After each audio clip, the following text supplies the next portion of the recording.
Hi friends, welcome back to Reshma Gowda vlogs. ನಾನು ರೇಷ್ಮಾ. ನಾನು ಚೆನ್ನಾಗಿದ್ದೀನಿ, ನೀವು ಕೂಡ ಚೆನ್ನಾಗಿದ್ದೀರಾ ಅಂತ ಅನ್ಕೋತೀನಿ. ಇನ್ನೂ ಯಾರೆಲ್ಲ ನನ್ನ ಚಾನಲ್ನ ಸಬ್ಸ್ಕ್ರೈಬ್ ಮಾಡ್ಕೊಂಡಿಲ್ವೋ ಪ್ಲೀಸ್ ಸಬ್ಸ್ಕ್ರೈಬ್ ಮಾಡ್ಕೊಳ್ಳಿ. ಹಾಗೆ ನಾನಿವತ್ತು ಈಸಿ ಆ್ಯಂಡ್ ಟೇಸ್ಟಿಯಾಗಿ ಮೆಂತ್ಯ ಬಜ್ಜಿನ ಯಾವ ರೀತಿ ಮಾಡ್ತಿದ್ದೀನಿ ಅಂತ ಹೇಳಿ ತೋರಿಸ್ಕೊಡ್ತಾ ಇದ್ದೀನಿ. ಮೊದಲಿಗೆ ಒಂದು ಪ್ಯಾನ್ಗೆ ಒಂದು 2 ಈರುಳ್ಳಿಯಷ್ಟನ್ನ ಕಟ್ ಮಾಡಿಕೊಂಡು ಫ್ರೈ ಮಾಡ್ಕೊತಾ ಇದ್ದೀನಿ. ಹಾಗೆ ಇದಕ್ಕೆ ಒಂದು 2ರಿಂದ 3 ಟೊಮೊಟೊನ ಹಾಕ್ಕೊಂಡು ಫ್ರೈ ಮಾಡ್ಕೊತಾ ಇದ್ದೀನಿ. 2 ಸ್ವಲ್ಪ ಕಲರ್ ಚೇಂಜ್ ಆಗೋ ತನಕ ಫ್ರೈ ಮಾಡ್ಕೋಬೇಕು. ಹಾಗೆ ಇದಕ್ಕೆ ಒಂದು 3 ಗೆಡ್ಡೆಯಷ್ಟು ಬೆಳ್ಳುಳ್ಳಿನ ಕೂಡ ಸೇರಿಸ್ಕೊಂಡಿದ್ದೀನಿ. ಇದನ್ನು ಅಷ್ಟೇ ಒಂದು 5 ನಿಮಿಷ ಫ್ರೈ ಮಾಡ್ಕೋಬೇಕು.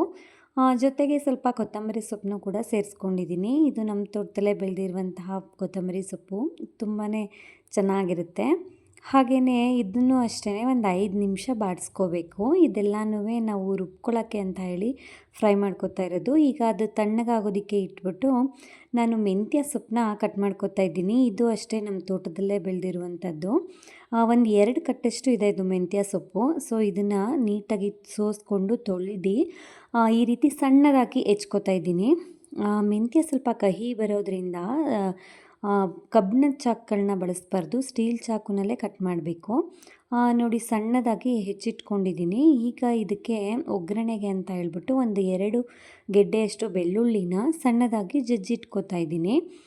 ಇದನ್ನು ಅಷ್ಟೇ ಸಣ್ಣದಾಗಿ ಜಜ್ಜಿಟ್ಕೊಂಡಾದಮೇಲೆ ಒಂದು ಪಾತ್ರೆಗೆ ಎಣ್ಣೆ ಮತ್ತು ಮೆಂತ್ಯ ಸೊಪ್ಪು ಬೆಳ್ಳುಳ್ಳಿನ ಹಾಕ್ಕೊಂಡು ಒಂದು 10 ನಿಮಿಷ ಚೆನ್ನಾಗಿ ಫ್ರೈ ಮಾಡಬೇಕು. ಹಾಗೆ ಇದಕ್ಕೆ ಸ್ವಲ್ಪ ಅರಿಶಿನ ಕೂಡ ಆ್ಯಡ್ ಮಾಡ್ಕೋತಾ ಇದ್ದೀನಿ. ಮೆಂತ್ಯ ಸೊಪ್ಪು ಕಹಿ ಬರೋದ್ರಿಂದ ಈ ರೀತಿ ಎಣ್ಣೆಯಲ್ಲಿ ಫ್ರೈ ಮಾಡಿದ್ರೆ ಕಹಿ ಅಂಶ ಎಲ್ಲ ಕಡಿಮೆ ಆಗುತ್ತೆ, ತುಂಬ ಚೆನ್ನಾಗಿರುತ್ತೆ ಆವಾಗ ಟೇಸ್ಟು. ಇಲ್ಲಾಂದರೆ ಸ್ವಲ್ಪ ಕಹಿ ಕಹಿ ಅನ್ಸೋಕ್ಕೆ ಶುರು ಆಗಿಬಿಡುತ್ತೆ. ಹಾಗೆ ಇದು ಸ್ವಲ್ಪ ಹೊತ್ತು ಬಾಡಿಸಿದ್ಮೇಲೆ ಒಂದು ಈರುಳ್ಳಿನ ಸಣ್ಣದಾಗಿ ಹೆಚ್ಚಿಟ್ಕೊಂಡು ಸೇರಿಸ್ಕೊತಾ ಇದ್ದೀನಿ. ಇದನ್ನು ಅಷ್ಟೇ ಒಂದು 5 ನಿಮಿಷ ಕಲರ್ ಚೇಂಜ್ ಆಗೋ ತನಕ ಫ್ರೈ ಮಾಡಿಕೊಂಡ್ರೆ ಸಾಕು. ಈಗ ಲಿಡ್ ಕ್ಲೋಸ್ ಮಾಡಿದ್ದೆ. ಒಂದು 5 ನಿಮಿಷ ಆದಮೇಲೆ ಇದಕ್ಕೆ ನಾವು ರುಬ್ಬಿಟ್ಕೊಂಡಿದ್ವಲ್ಲ ಆ ಮಸಾಲೆನ ಸೇರಿಸ್ಕೋಬೇಕು. ಸೊ ನಾವು ಫ್ರೈ ಮಾಡ್ಕೊಂಡಿದ್ದೆಲ್ಲ ತಣ್ಣಗಾಗಿತ್ತು. ಇದನ್ನು ಮಿಕ್ಸಿಗೆ ಸೇರಿಸ್ಕೊತಾ ಇದ್ದೀನಿ. ಇದು ನೀಟಾಗಿ ಕಂಪ್ಲೀಟಾಗಿ ಕೂಲಾಗಿರಬೇಕು, ಇಲ್ಲಾಂದರೆ ಹಾರೋ ಚಾನ್ಸಸ್ ತುಂಬಾ ಇರುತ್ತೆ. ಸೊ ಇದಕ್ಕೆ ಸ್ವಲ್ಪ ಚಕ್ಕೆನ ಸೇರಿಸ್ಕೊತಾ ಇದ್ದೀನಿ. ಹಾಗೆಯೇ ಮನೆಯಲ್ಲೇ ಮಾಡಿಟ್ಕೊಂಡಿರುವಂತಹ ಮಟನ್ ಸಾಂಬಾರು ಪೌಡರ್ನ ಸೇರಿಸ್ಕೊತಿದ್ದೀನಿ. ಸಾಂಬಾರು ಪುಡಿಗಿಂತ ಮಟನ್ ಸಾಂಬಾರು ಪುಡಿ ಟೇಸ್ಟ್ ಚೆನ್ನಾಗಿ ಕೊಡುತ್ತೆ. ಒಂದು 2 ಟೇಬಲ್ ಸ್ಪೂನ್ ಸೇರಿಸ್ಕೊಂಡು ನೀರನ್ನ ಸೇರಿಸ್ಕೊಂಡು ಹಾಗೆ ಸ್ವಲ್ಪ ಕಾಯಿ ತುರಿ ಕೂಡ ಸೇರಿಸ್ಕೊಂಡು ನೀಟಾಗಿ ಫೈನ್ ಪೇಸ್ಟ್ ಮಾಡ್ಕೊಂಡು ಬಂದಿದ್ದೀನಿ. ಈ ರೀತಿ ಒಂದು ಮಸಾಲೆನ ಹಾಕ್ಕೊಂಡು ಮೆಂತ್ಯ ಬಜ್ಜಿನ ಮಾಡೋದ್ರಿಂದ ಟೇಸ್ಟ್ ಅಂತೂ ಸೂಪರಾಗಿರುತ್ತೆ. ಫ್ರೈ ಮಾಡ್ಕೊತಿದ್ದ ಮೆಂತ್ಯ ಸೊಪ್ಪಿಗೆ ಈ ಮಸಾಲೆನ ಸೇರಿಸ್ಕೊಂಡು ಹಸಿ ಸ್ಮೆಲ್ಲೆಲ್ಲ ಹೋಗೋ ತನಕ ಒಂದು 5 ನಿಮಿಷ ಫ್ರೈ ಮಾಡಿಕೊಂಡ್ರೆ ಸಾಕು.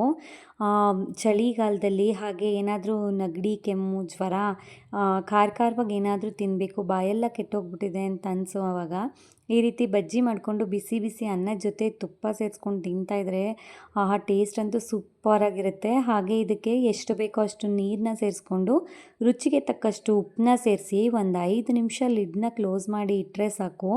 ಸೂಪರಾಗಿರೋ ಮೆಂತ್ಯ ಬಜ್ಜಿ ರೆಡಿ ಆಗಿಬಿಡುತ್ತೆ. ಈ ವಿಡಿಯೋ ಇಷ್ಟ ಆದರೆ ಪ್ಲೀಸ್ ಸಬ್ಸ್ಕ್ರೈಬ್ ಮಾಡ್ಕೊಳ್ಳಿ. Thank you all.